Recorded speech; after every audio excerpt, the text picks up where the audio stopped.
Princess, Iska, nandito na tayo sa gubat. Bilang Girl Scout, ready na tayo dito mag-camping. Wow, ang ganda naman dito. Ang daming puno. Dito ba tayo magka-camping, bebang? Parang nakatakot naman. Diba, Girl Scout tayo. Dapat, hindi ka takot, Princess. Kaya nga, ang Girl Scout, matatapang, hindi matatakutin. Mga Girl Scout, makinig kayo. Nandito na tayo sa taas ng bundok. Konti na lang lalakarin natin. Makakarating na tayo sa camping site. Teacher, pagod na ako. Pwede po bang magpahinga? Kanina pa tayo naglalakad eh. Huy, Princess, bawal magreklamo. Gutom na kasi ako, bebang. Nangihina na yung katawan ko. Walang hihinto, walang magpapahinga. Sumunod lang kayo sa akin para hindi kayo maligaw. Naintindihan? Opo, teacher. Girl Scout, let's go. Follow me. Tara na, Princess. Bilis. Let's go. Hindi ko na talaga kaya. Gusto ko na magpahinga. Kakain nga muna ako. May dala naman pala akong pagkain dito.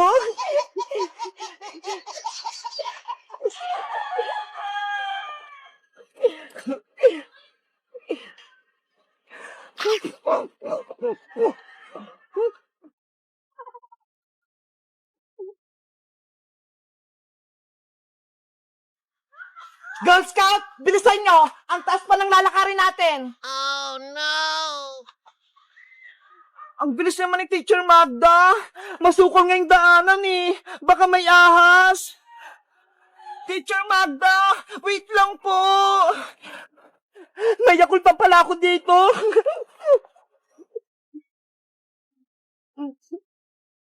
Wow! Ang sarap!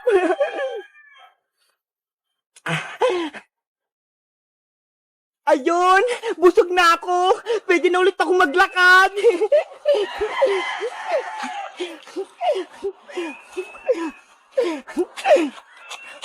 Bebang!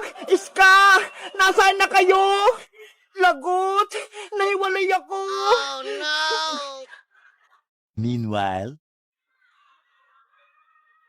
Teacher Magda! Antayin niyo po kami! Iska! Hindi ko na makita si Teacher Magda! Ang bilis niyang maglakad! Bebang! Si Princess din! Nawawala! Ano? Si Princess! Nawawala! Nasa likod lang natin siya kanina eh! Tapos hindi ko na siya makita! Ano ba yan si Princess? Pasaway! Nakatakot naman dito sa gubat! Baka may monster dito!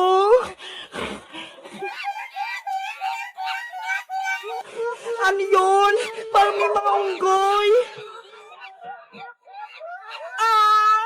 May unggoy nga! Tulong! Bebang, Iska! Tulong! Hinabol ako ng mga unggoy! Iska! Si Princess yun ah! Narinig ko! Nandun ata siya, Bebang! Doon ko siya narinig! Tara! Balikan natin! Huwag mo akong iwan! Mga unggoy! Huwag kayong lumapit sa akin! Layan niyo ko! Nanay! Nandiyan na sila!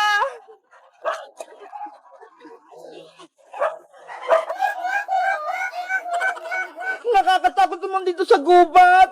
Sana hindi na lang ako sumama! a few moments later. Princess! Nasaan ka?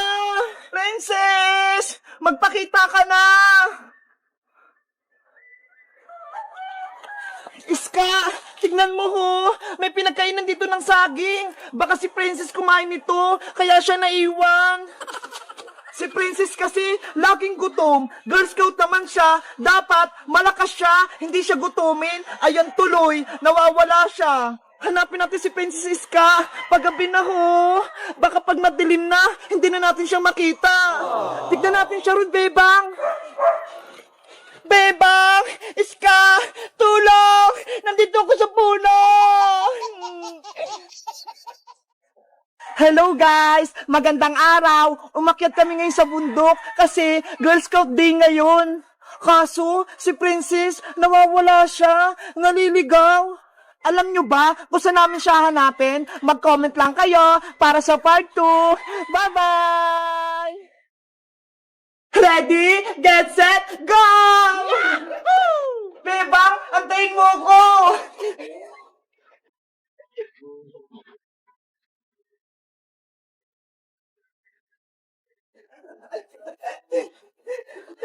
Yay! Panalo ako! Ang bilis mo naman tumakbo, Bebang. Hindi kita mahabol. Siyempre, malakas ako eh. Bebang! Iska! Uy, Princess! Nakauwi ka na rin? Natapos mo ba yung exam natin? Oo, nasagutan ko lahat. Ang dali-dali lang pala eh. Wow! Mabuti naman kung ganun, para pasado tayong lahat. Sa tingin nyo, pasado kaya tayo sa exam kay Teacher Agnes? Sigurado yan, madali lang naman yung exam ni teacher eh. Princess, tapos na ba kayo mag-exam? Opo, Nay, kakatapos lang po namin. Kamusta? Madali lang ba yung exam ninyo? Hindi ka ba nahirapan? Ang dali-dali nga lang po, Nay eh. Hindi nga ako pinagpawisan. Si Bebang tsaka si Iska, hirap na hirap sumagot. Si Princess talaga, sinungaling. Siya nga lang yung hindi nakasagot sa exam kay Teacher Agnes eh. Hayaan mo na siya, Bebang, para hindi siya pagalitan ni Aling Tiri. Nay, pwede mo ba akong bilhan ng maraming merienda? Kasi, panigurado, perfect yung exam ko eh. Ang talino talaga ng anak ko. Ano gusto mong merienda? Mamili ka na. Yung malaking RC po, tsaka 3 piatos. O sige, bibili tayo dahil ginilangan mo yung exam mo. Yay! Mag-merienda na tayo! A few moments later. Oh, eto sa'yo, Bebang. Eto naman sa'yo, Iska. Libre ko na sa inyo yan. Thank you, Princess. Thank you. Kain na kayo ng kain. Dapat maging masaya kayo dahil na perfect ni Princess yung exam. Si Teacher Agnes, paparating? Bakit kaya? Nay, ayan na po yung resulta ng exam. Ibibigay na po ni Teacher Agnes. Magandang araw po, Teacher Agnes. Magandang araw din po, Aling Tere. May maganda po ba kayong balita? Magkakaribon po ba si Princess ko? Naparito po ako, Aling Tere, dahil may masama akong balita sa inyo. Masamang balita? Ano kaya yun?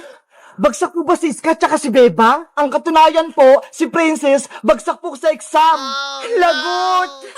Ano? Bagsak si Princess? Matapos ko bang ma-check ang kanilang test paper, si Bebang nakakuha ng perfect 20/20. O Bebang, eto sa'yo. Yay! 20 yung score ko! Si Iska naman ay perfect din. O Iska, o. Ang galing natin, Bebang. Perfect tayo. Kay Princess po, anong score yung nakuha niya?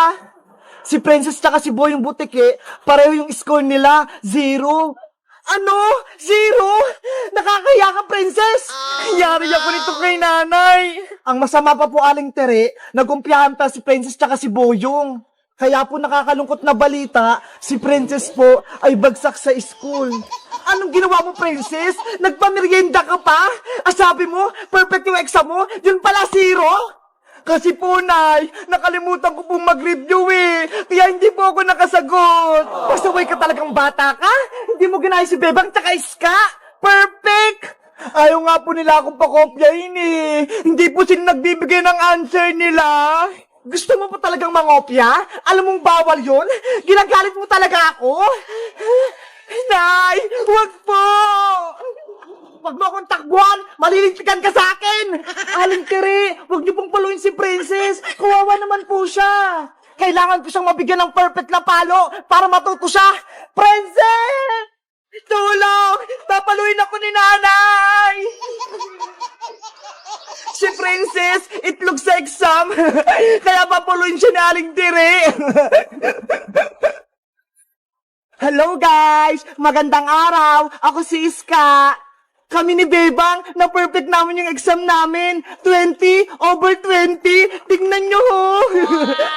Si Princess, 0 yung nakuha. Kayo guys, anong score nyo sa exam nyo? Pasado rin ba kayo? Mag-comment lang kayo. Bye-bye! Isang strawberry, isang green na grapes, isang orange, isang red na grapes, Isang strawberry ulit. Ayan! Natusok ko na yung mga prutas! Nakagawa na ako ng tamulo! Ang ganda! Bebang, pwede na ba yung kainin? Hala! Excited ka naman, princess! Di ba nga, gagawa nga tayo ng tangulo? Kasi nagugutom na ako eh! Mamaya na, princess! Nagtutuhog pa ako! Tingnan mo nga oh! Ang dami pa nito! Bebang, gusto mo? Tulungan kita magtuhog niyan? Sige, princess! Tulungan mo ako para mas mabilis! Yay! Magtutulog din ako ng tangula! Ako din, babe, magtutulong! Okay, Iska! Kumuha na kayo ng stick ang prutas niya! Yay!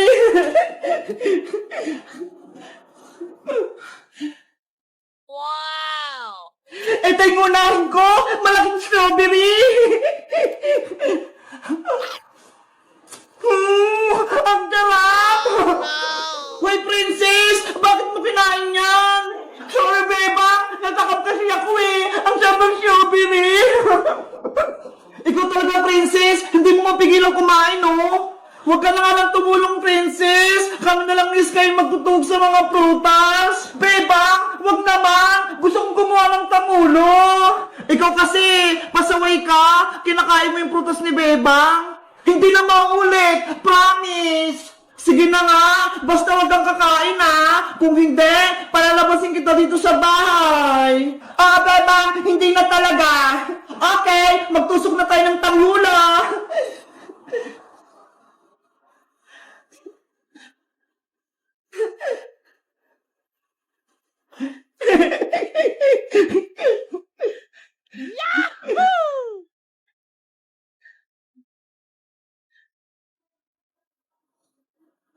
Bebang, ano nga palang gagawin natin dito sa Tangulo? Kakainin ba natin to? Ibebenta natin to sa kalsada Iska bukas para magkapera tayo. Ano ba yan, Bebang? Akala ko naman, kakainin na natin to, tapos ibebenta lang pala. Kasi, princess, mag-school na tayo. Kailangan natin bumili ng bagong gamit. Kaya, mag-ipon tayo ng pera. Ganun ba? Sige, tusukin na natin to lahat.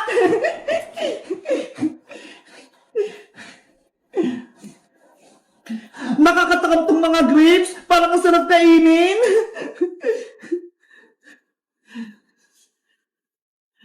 Ayan! Nakadalawa na ako! Tutusok ulit ako!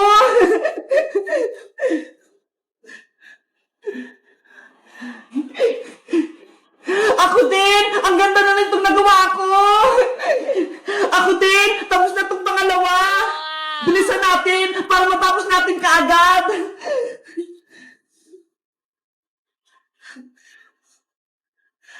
Ang cute ng grapes!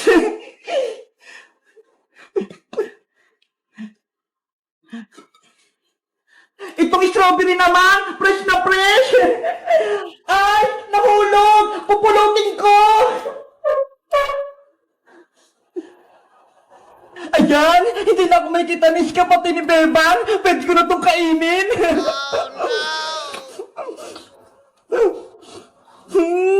Ang tatamot ng mga puta! Bebang, tapos na ulit ako! Pangatlo ko na to!